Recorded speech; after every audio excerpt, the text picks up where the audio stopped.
Bismillahirrahmanirrahim. Alhamdulillahi hamdan tayyiban katsiran mubarakan fih kama yuhibbu rabbuna wa yarda. Asyhadu an la ilaha illallah wahdahu la syarikalah wa asyhadu anna Muhammadan abduhu wa rasuluhu. Qala ta'ala fi kitabihil karim, ya ayyuhalladzina amanu taqullaha haqqa tuqatihi wa la tamutunna illa wa antum muslimun. Thumma amma ba'd, fa inna asdaqal hadithi kitabullah wa khairal hadyi hadyu Muhammadin sallallahu alaihi wasallam wa syarral umuri muhdasatuha fa inna kulla muhdasatin bid'ah wa kulla bid'atin dalalah wa kulla dalalatin finnar. A'adana Allahu wa iyyakum jami'an minan nar. Ikhwani fiddin rahimani wa rahimakumullah.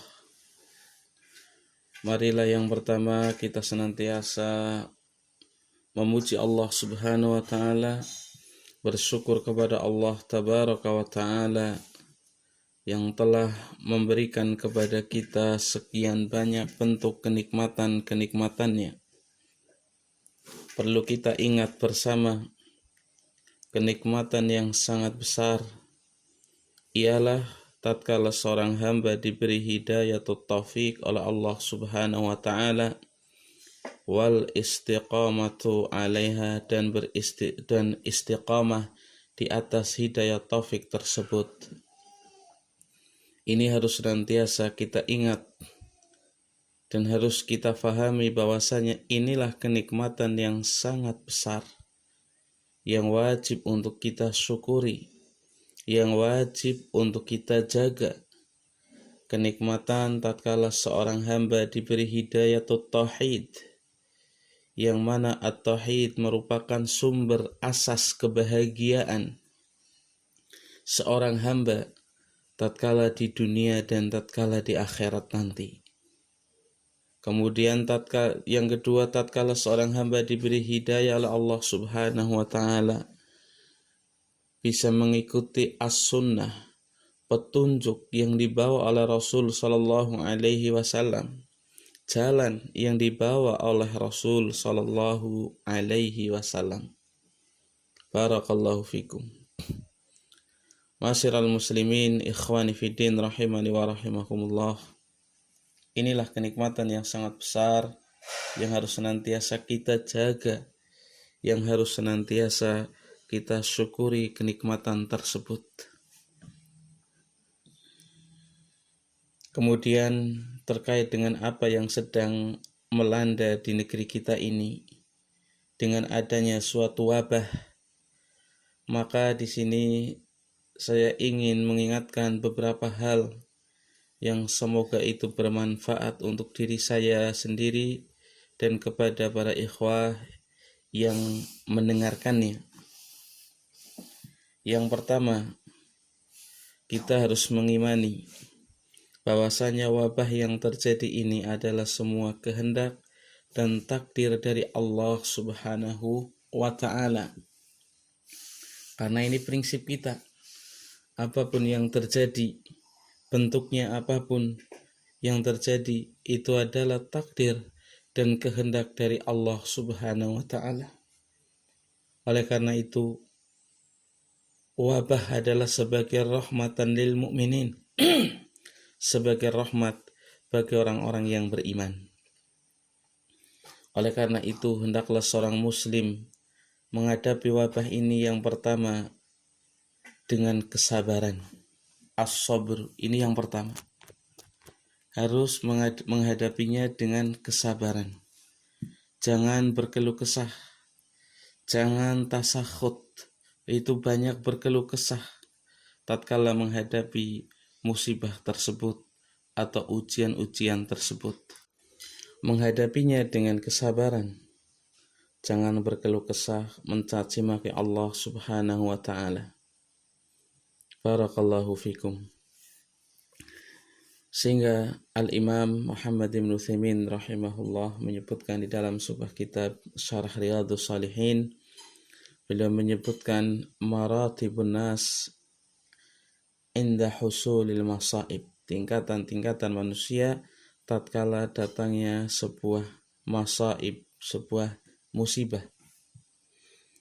Yang pertama adalah mereka jenis manusia yang berkeluh kesah, yang tasakhut, yang suudzon kepada Allah Subhanahu wa ta'ala. Ini tingkatan yang pertama, adalah tingkatan yang sangat jelek. Adapun berkeluh kesah, suudzon kepada Allah, bisa bentuknya dengan lisan, dengan mencaci maki Allah, mengucapkan kalimat-kalimat yang jelek kepada Allah. Yang kedua bisa bentuknya dengan perbuatan, dengan mengerobek baju, memukul-mukul wajah dan yang semisalnya. Dan yang ketiga adalah dengan hati. Hamba tadi hatinya suudzon, buruk sangka kepada Allah Subhanahu wa ta'ala. Ini tingkatan yang pertama. Kemudian tingkatan yang kedua adalah mereka orang-orang yang as-sabru indal masaib, yaitu mereka orang-orang yang bersabar tatkala mendapatkan musibah, tatkala mendapatkan ujian, sehingga dia berusaha bersabar tatkala mendapatkan ujian tersebut. Walaupun sebetulnya berat, tapi dia berusaha menahan lisannya, menahan anggota badannya, menahan hatinya untuk tidak berkeluh kesah. Dikarenakan keluh kesah itu bukan menyelesaikan suatu masalah, bukan, tapi justru akan mendapatkan murka dari Allah Subhanahu wa ta'ala. Sehingga jangan sampai tatkala barakallahu fikum mendapatkan musibah justru berkeluh kesah, suudzon kepada Allah.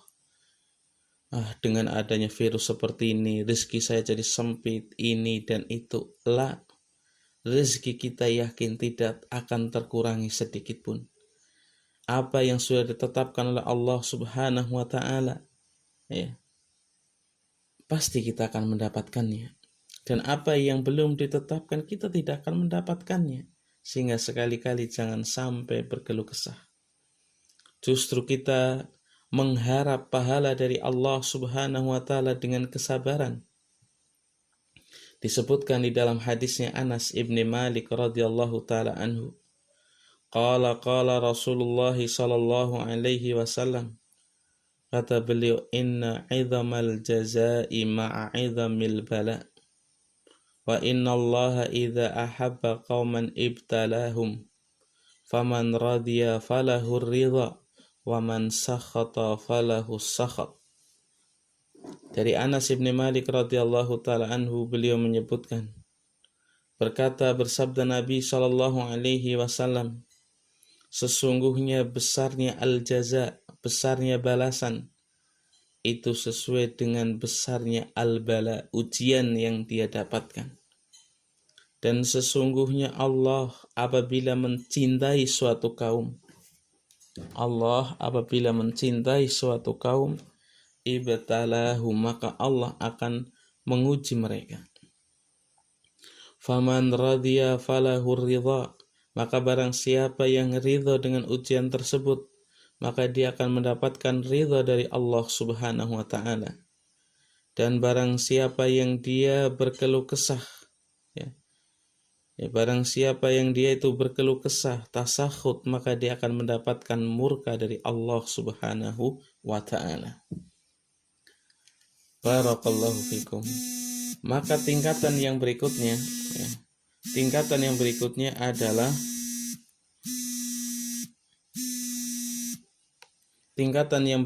barakallahu fikum adalah yang ketiga, yaitu ar-ridha. Ini lebih tinggi lagi. Itu mereka orang-orang yang ridha tatkala mendapatkan ujian dari Allah Subhanahu wa ta'ala. Luas hatinya, lapang dadanya, sehingga seakan-akan tidak ada sesuatu. Kemudian yang keempat adalah, ini tingkatan yang sangat bagus, adalah asyukru, bersyukur tatkala mendapatkan masaib, bersyukur tatkala mendapatkan musibah. Sebagaimana yang dilakukan oleh Nabi sallallahu alaihi wasallam. Nabi sallallahu alaihi wasallam senantiasa mengucapkan alhamdulillahi ala kulli hal. Hendaklah seorang muslim seperti itu, ya, menghadapi ujian yang ada di hadapinya, yang ada di hadapannya, menghadapinya dengan as-sabru, dengan kesabaran, jangan terus berkeluh kesah, suudzon kepada Allah Subhanahu wa taala. Apalagi seorang ahlus sunnah, seorang salafi. Kemudian yang kedua, tadi yang pertama kita menghadapinya dengan sabar, ujian tersebut. Kemudian yang kedua adalah dengan tawakal, dengan terus meningkatkan ketawakalan kita kepada Allah Subhanahu wa taala. Karena Allah Subhanahu wa taala yang akan mencukupi keadaan seorang hamba. Wa may yatawakkal 'alallahi fahuwa hasbuh. Dan barang siapa yang bertawakal kepada Allah Subhanahu wa taala, maka dialah Allah Subhanahu wa taala yang akan mencukupinya. Terkait dengan rezeki kita, jangan kita gantungkan kepada makhluk, bertawakal kepada Allah Subhanahu wa taala. Jangan terus mengatakan bagaimana ini dengan di lockdown seperti ini, berarti rezeki kita terputus. Katakan tidak. Ya, tidak. Allah sudah menetapkan rezeki kita masing-masing. Barakallahu fikum. Kemudian juga termasuk dari bentuk tawakal adalah ikhtiar. Ikhtiar mengambil asbab. Ini penting. Sehingga jangan sampai dengan alasan tawakal kemudian dia tidak mau mengambil asbab. Ini salah, ya. Ini salah, keliru. Ya. Barakallahu fikum. Kita mengambil asbab tatkala menghadapi virus corona COVID-19 ini, kita bertawakal kepada Allah. Di antara bentuk tawakalnya adalah mengambil asbab. Yang pertama asbab syar'iyah, dengan zikir-zikir, wirid-wirid yang syar'i yang datang dari Nabi sallallahu alaihi wasallam. Membaca ayat kursi, berdoa bismillahilladzi la yadurru ma'asmihi syai'un fil ardi wala fis sama'i wa huwas samiul basir. Iya, seperti itu. Ini asbab-asbab syar'iyah. Kemudian yang kedua, ya, asbab-asbab qawaniyah, ya. Kita mengambil asbab itu juga. Tatkala ada himbauan dari waliul amr, ada himbauan dari pemerintah supaya kita menahan diri, tinggal di rumah, jangan banyak berkeliaran, berkerumun dan seterusnya. Ini adalah nasihat yang baik, yang bagus sebagai bentuk mengambil sebab. Maka saya ingatkan, hendaklah sami'na wa ata'na. Ya. Hendaklah sami'na wa ata'na. Mendengar dan taat. Dengan tujuan yang pertama itu adalah prinsip ahlus sunnah, sami'na wa ata'na kepada waliul amr. Ya. Yang kedua adalah sebagai bentuk ikhtiar. Itu prinsip kita, prinsip seorang salafi. Sami'na wa ata'na. Kemudian ikhtiar mengambil asbab. Barakallahu fikum. Ya. Sehingga keliru tatkala seorang mengatakan, oh kita harus tawakal dalam hal ini, kita nggak perlu takut dengan corona, ya. Kemudian tetap berkeliaran ke sana kemari, ya. Padahal pihak kesehatan, tim medis sudah mengarahkan, ya, untuk menghadapi yang seperti ini, ikhtiarnya bentuknya ini itu. Barakallahu fikum.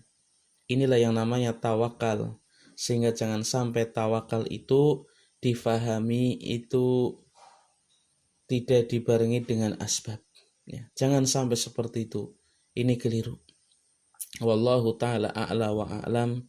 Mungkin itu sedikit nasihat yang bisa saya sampaikan. Dan yang berikutnya, tak lupa saya ingatkan juga untuk banyak-banyak berdoa kepada Allah Subhanahu wa ta'ala. Ad-du'a, ya. Berdoa kepada Allah Subhanahu wa ta'ala. Dan kita jangan meremehkan kedudukan doa. Ya. Jangan meremehkan kedudukan doa.